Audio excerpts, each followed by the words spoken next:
Alors là, on est devant l'EIVP, l'école des ingénieurs de la ville de Paris, école supérieure du génie urbain, devant un grand bâtiment en briques rouges. On est au 80 rue Repval, on n'est pas très loin du parc des Buttes-Chaumont, du parc de Belleville à Paris, dans l'Est parisien. On va rentrer et on s'apprête à assister à une rencontre entre deux femmes ingénieurs et des étudiants de l'école. On y va, c'est parti. Bonjour, je suis Caroline Varon et je suis directrice commerciale aujourd'hui chez ISL Ingénierie. C'est un bureau d'études spécialisé dans les ouvrages fluviaux. J'ai 48 ans. Alors bonjour, je m'appelle Célia Gaffric, donc je suis manager en maîtrise des risques industriels donc chez Airbus Protect. Mon poste de manager depuis 1 an et demi, mais je suis entrée dans la société en 2019. Moi j'ai 30 ans. On y va, c'est parti ? Oui. Allez, c'est parti, on y va.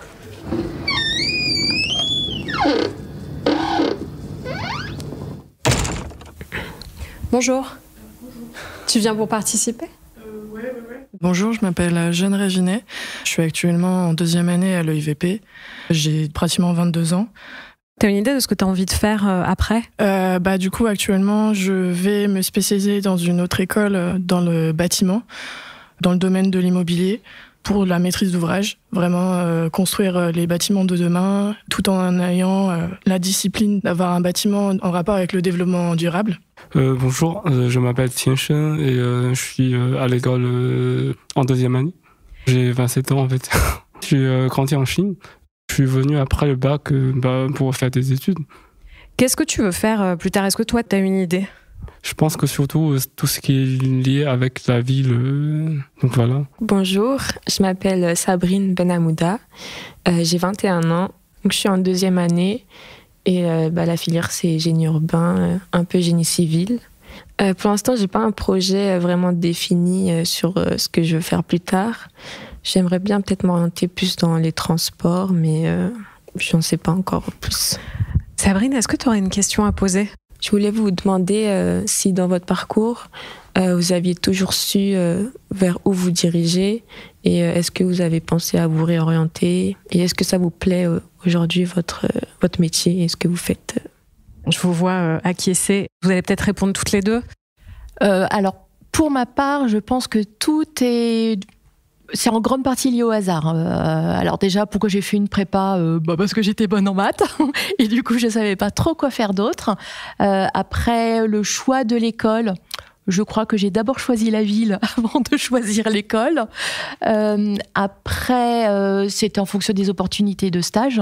J'ai fait mon projet de fin d'études en bureau d'études et ils ont proposé de m'embaucher à l'issue de mon stage. Donc, j'y suis restée et je ne suis jamais sortie de l'ingénierie. Et pour le coup, l'ingénierie... je crois que j'aurais du mal à sortir de ce domaine-là parce que je trouve que ça fait donc 25 ans maintenant que je travaille et je continue d'apprendre et du coup c'est vraiment un domaine qui me passionne. Je continue d'apprendre, je continue de découvrir, c'est extrêmement riche. Bon voilà, du coup au départ je pense que c'est du hasard, mais c'était du très bon hasard. Alors pour ma part, c'est un peu similaire. Pareil, au lycée, je savais pas trop.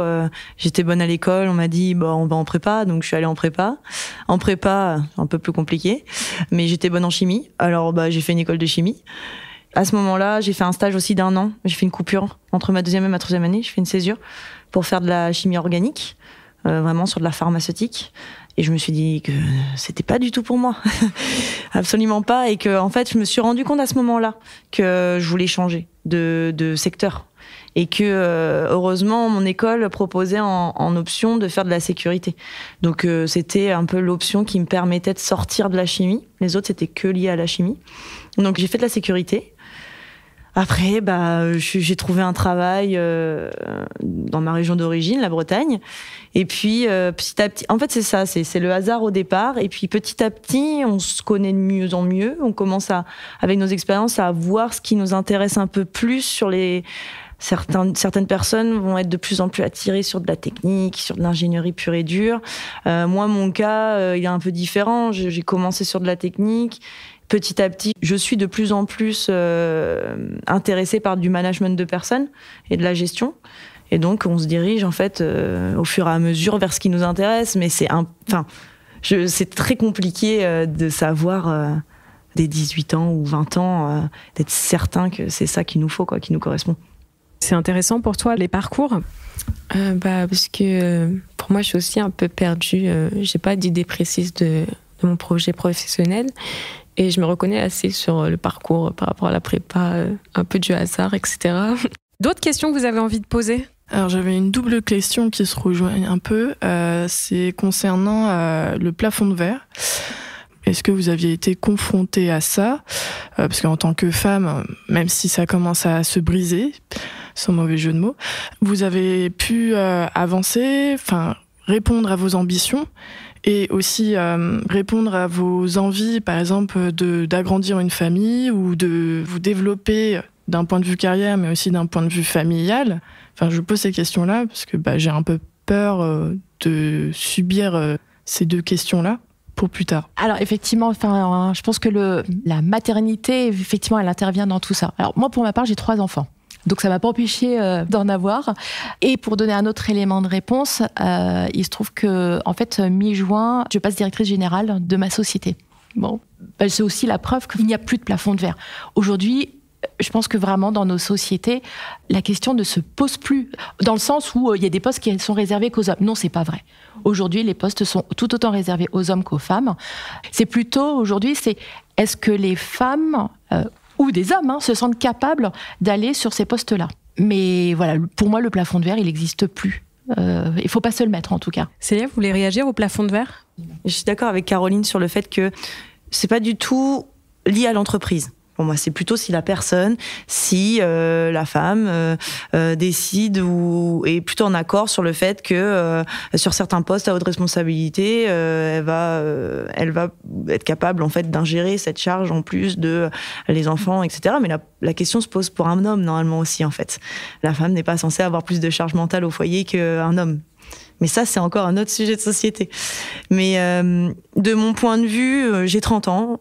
Donc, je suis ingénieure depuis mes 24 ans. Je suis devenue manager à 28 dans une boîte qui a 1400 personnes, 33% de femmes. C'est une question qui ne s'est même pas posée. Moi, j'ai toujours eu l'ambition de faire du management de personnes. En fait, ce qu'on regarde, c'est la compétence. C'est ce qu'en tout cas a regardé mon entreprise et je pense que la question se pose plus trop non plus en fait sur ce plafond de verre. C'est juste une question personnelle. Si la personne a les compétences, si la personne a envie de faire ça, je pense que il n'y a pas de barrière de genre en tout cas. Sean, est-ce que tu as une question à poser ? Ouais. Du coup, en fait, c'était aussi des ressentis, pas de moi, du coup, c'était une stagiaire fille qui était avec moi dans le même chantier. Chaque fois quand on devait déplacer des matériaux lourds, il y avait notre chef d'équipe qui lui dit non, une fille n'a pas besoin de faire ça. Ou alors elle se sentait capable de le faire. C'est pas tout beau tout rose non plus. Je veux dire, oui, il y en a encore des remarques comme ça. Et pour partager un petit peu mon expérience, ça m'est arrivé d'avoir ce genre de remarques. J'ai toujours eu l'impression qu'il a fallu que je fasse mes preuves plus que si j'avais eu une personne, un homme à ma place, dans le sens où, pour donner un exemple très concret, je m'étais déplacée chez un client, je m'étais déplacée seule, j'avais 27 ans, 3 ans de moins, et donc je vois ce client que je n'ai pas vu pour le moment, c'est la première fois qu'on se rencontre, et on le voit, moi je l'ai senti tout de suite dans ses yeux que... est-ce qu'elle va être qualifiée ? Alors, la question, je ne sais pas, je dis pas que c'est à cause de mon genre, je dis peut-être que c'est aussi de mon apparence et de mon âge. Je ne sais pas vraiment la raison, mais en tout cas, donc je sais qu'à ce moment-là, va falloir que je montre que je sais de quoi je parle. Va falloir que je montre que je connais très bien son site, que je connais très bien ses activités, qu'il n'y a pas de problème. Et on s'assoit en réunion, et puis il commence à me parler en fait de ses activités, et je rebondis en fait en lui donnant le nom d'un de ses produits qu'il a. Oui, je lui dis oui, donc c'est bien situé là. Et il me répond pas. Il parle à ce moment-là à son assistante qui est avec lui à côté, il la regarde et il dit dis donc, elle a appris sa leçon la petite. Et donc l'assistante a tout de suite dit ça se dit pas. Et en fait à ce moment-là je me suis dit d'accord, bon c'est pas grave, je me remets. Et là il a fallu que je démontre quelque chose de beaucoup plus... Vraiment, je devais tout déballer. J'ai l'impression j'avais de devoir faire mes preuves, alors que non, j'arrive, je suis déjà en CDI, je suis ingénieur, j'ai mes expériences, mais c'est pas grave. Donc, il a fallu que je fasse des preuves que je pense j'aurais peut-être pas eu besoin à faire si soit j'avais un homme, soit j'avais eu 10 ans de plus sur mon visage, on va dire. Alors, ça se passe jamais mal après, parce que finalement, cette personne-là, voilà, il allait me dire des choses du genre, on se fait chouchouter, mais même par lui, je finissais par me faire chouchouter parce qu'il s'est dit, ah non, finalement, il en a dans la cervelle. Et donc, il me voyait un peu comme sa fille. Pendant mon stage, j'ai un peu vécu ce genre... Enfin, c'était pas le même niveau. Je rentrais dans une équipe, donc j'étais assistante conductrice. Et donc, du coup, en fait, déjà, mes managers étaient pas très là pour moi. Et donc, du coup, je me débrouillais toute seule. Et j'ai commencé à faire ma place en parlant avec les compagnons, en essayant d'être sympa avec eux, de dire bonjour, voilà, tout ce qui est politesse. Et puis, en fait, à ce moment-là, ils m'aidaient. Ils me considéraient vraiment comme un membre de l'équipe manager. Et en fait, le chef de chantier, il m'a dit « Oui, de toute façon, toi, t'en as rien à faire, tu t'es juste là pour ton stage. » Et là, j'ai pas eu le temps de dire quoi que ce soit. Les compagnons ont pris tout de suite ma défense et m'ont dit « Ah non, c'est faux, elle s'intéresse à nous, elle vient nous voir à chaque fois, elle est toujours souriante, elle fait son travail bien, c'est totalement faux ce que tu as dit. » Et là, d'un seul coup, le chef de chantier a pris conscience que du coup, j'étais intégrée dans l'équipe et qu'il fallait me considérer comme un membre, même si c'était temporaire. Et donc, du coup, à ce moment-là, mes rapports ont totalement changé. Tous les jours, cette personne-là, donc le chef de chantier, venait me dire bonjour. Et on commençait à avoir des rapports plus que cordiaux, mieux qu'avant, en fait. Avant, j'étais dans un milieu encore plus masculin. Ça a été très compliqué de gagner la confiance de tous ces hommes partout, tous ces responsables de site. C'était la princesse arrive, quoi. C'est vous la princesse? C'était moi la princesse, oui, oui. En fait, il y avait, c'était que des sites industriels qui récupéraient tout ce qui était déchets après l'abattage. Donc ça sentait pas bon, c'était sale, c'était voilà. Et puis moi j'étais là pour faire la sécurité. Donc j'étais là pour aller dans les sites, de dire toi faut que tu portes ton casque, c'est pas comme ça que tu devrais faire. J'arrive, je suis jeune, je suis une fille et je dois leur dire comment faire leur travail à ce moment-là. Le tout début où j'ai rencontré les responsables de site, ils me disaient non mais tu sais ça sent pas bon, hein. Ça sent pas la rose. Bah oui mais enfin. Et oui, et alors enfin, je veux dire, il n'y a aucun problème avec ça. Et c'est pareil, il y avait cet a priori-là pour eux, dans leur tête. Après, ça s'est extrêmement bien passé. J'étais hyper chouchoutée aussi. C'était adorable. Mais oui, il y a eu cet a priori. Est-ce que vous auriez un message pour nos 3 jeunes, et puis après, il y a d'autres jeunes qui vont nous écouter? Caroline? C'est vraiment intéressant d'entendre ce que les jeunes ont à dire. Moi, j'ai l'impression que je me posais pas autant de questions. Quelle place trouver dans la société, dans l'entreprise, etc. On se posait beaucoup moins la question. Et donc, j'ai juste envie de vous dire, mais vous posez pas autant de questions, ça va le faire. Et les entreprises ont besoin de vous, donc vraiment, il n'y a pas de crainte à avoir. Et en plus, je rajoute encore quelque chose. Moi, personnellement, je m'épanouis complètement dans ma vie professionnelle. Et familiale aussi, hein. Mais la vie professionnelle, c'est encore une fois, c'est un enrichissement permanent. C'est beaucoup de plaisir. Raison de plus pour ne vraiment pas avoir peur. Célia?